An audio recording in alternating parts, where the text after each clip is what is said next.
Good morning students. कल हमने जो किया था वो किया था हमने क्या, पोटेंशियल ग्रेडियंट। और पोटेंशियल ग्रेडियंट की हमारे पास वैल्यू क्या आई थी, E is equal to minus dV/dr। ये वैल्यू आई थी हमारे पास कि इलेक्ट्रिक फील्ड जो होती है वो नेगेटिव ऑफ पोटेंशियल ग्रेडियंट होती है। ठीक है, आज जो एक्सप्रेशन हम निकालने जा रहे हैं उस एक्सप्रेशन में हम क्या निकालेंगे, इलेक्ट्रोस्टैटिक पोटेंशियल एनर्जी निकालेंगे किसी एक सिस्टम की। ठीक है, सिस्टम ऑफ चार्जेस की वजह से हम क्या निकालेंगे, इलेक्ट्रोस्टैटिक पोटेंशियल निकालेंगे। तो expression for electrostatic potential energy of a system of charges. ठीक है, अब इसमें हमने क्या करना है कि हमने बहुत सारे चार्जेस लेने हैं और उन चार्जेस को हम क्या करेंगे, लेकर के आएंगे। किस तरीके से लाएंगे कि हमने मान लिया कि मेरे पास सबसे पहले मैं यहाँ पर यहाँ पर मैं एक चार्ज लेकर के आई और उस चार्ज को मैंने नाम दे दिया Q1। ठीक है, अब यहाँ पर मैं क्या करूँ, पोटेंशियल निकालूँ। तो इस चार्ज की वजह से जो पोटेंशियल होगी वो पोटेंशियल अपने पास किसके बराबर हो जाएगी, और V is equal to 1/4πε0 Q1। और जहाँ से भी अपने पास लेकर के आए हैं इसको क्या लिख दें, R1 डिस्टेंस लिख दें। ठीक है, अब यहाँ पर देखो अपने पास, यहाँ पर इसकी वजह से ये पोटेंशियल तो है अपने पास, ये सिंगल चार्ज अपने पास पहले ही प्लेस था तो इसकी वजह से ये पोटेंशियल तो है अपने पास, लेकिन कोई भी चार्ज नहीं आया है। अब वर्क डन अपने पास किसके बराबर है, पोटेंशियल इनटू चार्ज के। तो जो पहला वर्क डन है अपने पास, वर्क डन बराबर हो जाएगा किसके, 0 के बराबर। ठीक है, इसी तरीके से अब मैं कहूँ कि मैं एक सेकंड चार्ज लेकर के आई, यहाँ ले आई और यहाँ से यहाँ तक का जो डिस्टेंस है ये 1 से था तो इसको नाम दे दूँ R1 2। तो सेकंड जो पोटेंशियल, इसकी वजह से जो पोटेंशियल है, फर्स्ट की वजह से जो पोटेंशियल है वो पोटेंशियल क्या आ गया है, ये आ गया है। और अपने पास चार्ज लेकर के आए हम कितना, ये। तो वर्क डन सेकंड की वजह से, सेकंड चार्ज की वजह से वर्क डन क्या हो जाएगा, 1/4πε0 Q1। चार्ज कितना लेकर आके आए, Q2, और डिवाइडेड बाय डिस्टेंस कितना है यहाँ पर, R1 2। ठीक है, तो ये अपने पास क्या आ जाएगा, work done, second work done आ गया। अब इसी तरीके से अगर मान लो मैं क्या लेकर के आई, थर्ड चार्ज लेकर के आई, यहाँ से यहाँ तक का जो डिस्टेंस है वो डिस्टेंस हो गया R1 3, फर्स्ट से थर्ड तक का डिस्टेंस। यहाँ से यहाँ तक का जो डिस्टेंस है वो कितना हो गया, R2 3, सेकेंड से थर्ड का डिस्टेंस। तो निकालो अब क्या हो गया, इस चार्ज को जब हम लेकर के आए हैं तो इसकी वजह से भी पोटेंशियल है, इसकी वजह से भी पोटेंशियल है। तो वर्क डन कितना हो जाएगा अपने पास, देखो W3 इक्वल्स टू पोटेंशियल किसकी वजह से, ड्यू टू Q1, और चार्ज कितना लेके आए, Q3। ये वर्क डन हो गया पहले की वजह से, प्लस पोटेंशियल, इसकी सेकंड की वजह से भी तो पोटेंशियल होगा ना, इसके पास भी जगह है अपनी खुद की, पोटेंशियल ड्यू टू Q2 और चार्ज कितना लेके आए, Q3। अब इनकी वैल्यूज़ पुट करो यहाँ पर, तो Q3 की वैल्यू अपने पास यहाँ पर W3 की वैल्यू क्या हो जाएगी, पोटेंशियल फर्स्ट की वजह से क्या हो गया, 1/4πε0 Q1। डिस्टेंस कहाँ तक का लेंगे, फर्स्ट से थर्ड तक का, तो डिस्टेंस कितना हो गया, R1 3। ठीक है, और चार्ज कितना आया, Q3। सेकेंड के लिए लिखो 1/4πε0, चार्ज कितना था, Q2 की वजह से पोटेंशियल है, कहाँ से कहाँ तक डिस्टेंस, सेकेंड से थर्ड तक का distance Q3, up to so on, WN तक लिख सकते हैं यहाँ पर हम, कि जितना भी अपने पास आ जाएगा।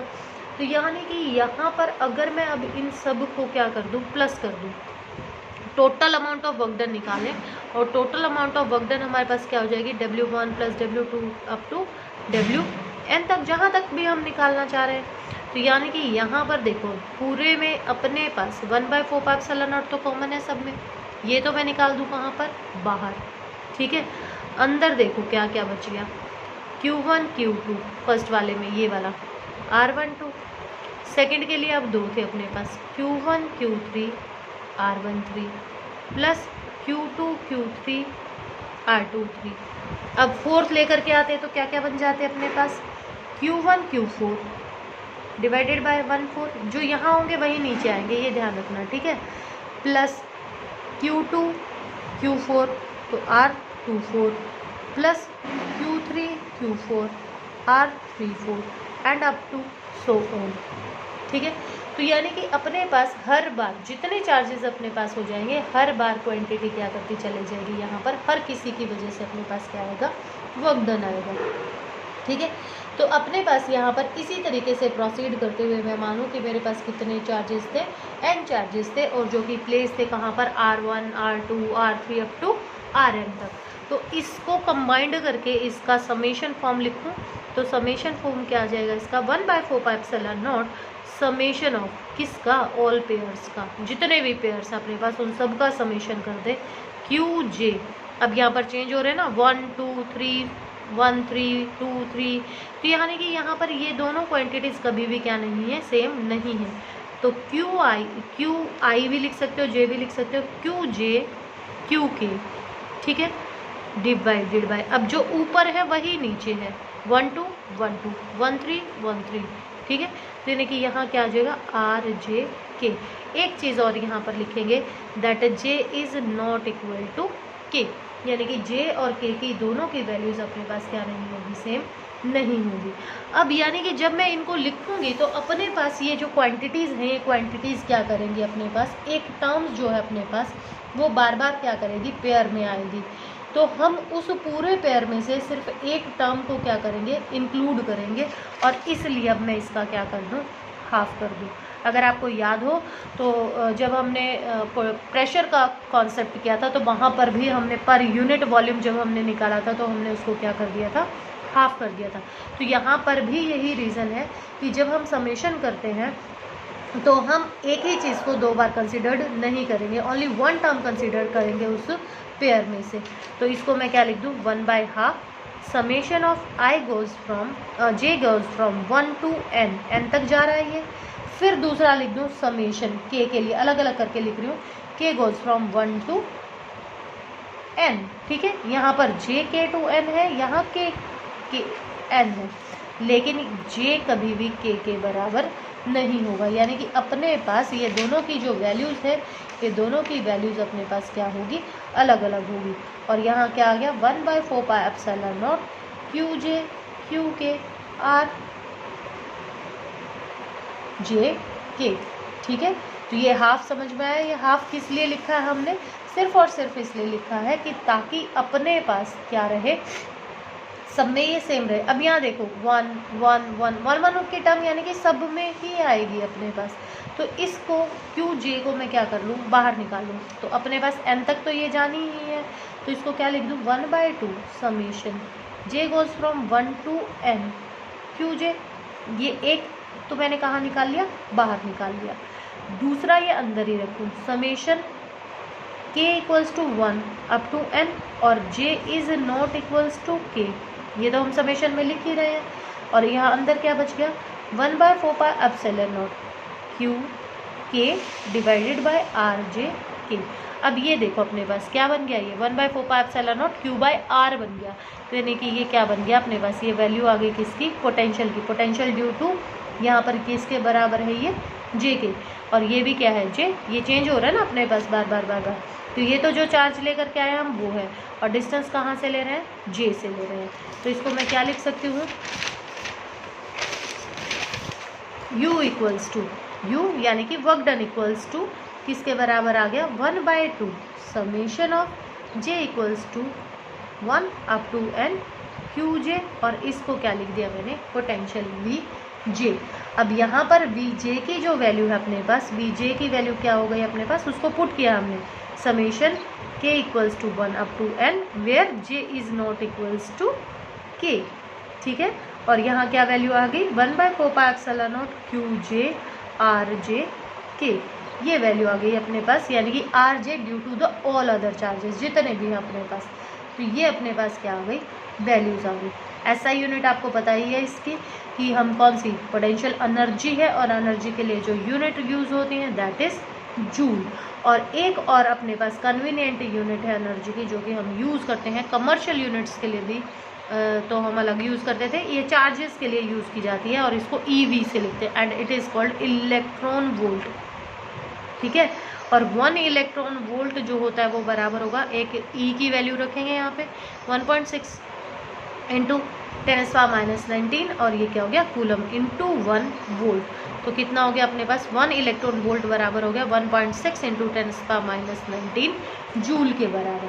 ठीक है, इसी तरीके से अपने पास मिली हो सकता है, मिली हो जाएगा तो क्या आ जाएगा 10⁻³ और आ जाएगा इसमें, किलो आएगा तो 10⁻+3 आ जाएगा, मिली में -3, किलो में +3, मेगा आ गया तो +6, गैगा आ गया तो +9, ट्राइलन आ गया तो अपने पास 10⁻12। ठीक है, इसको इस तरीके से लिखते हैं, ये एक नई यूनिट है तुम्हारे लिए, ये पहले नहीं पढ़ी हुई।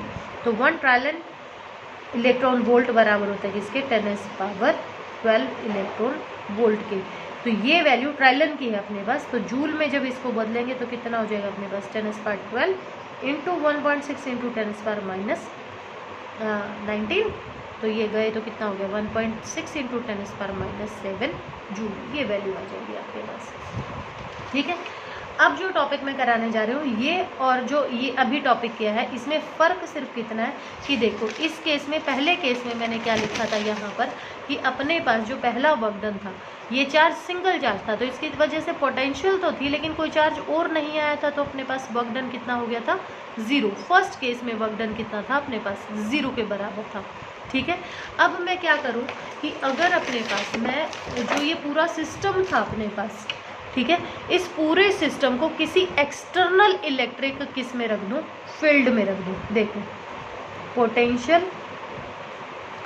Energy of charges in an external electric field.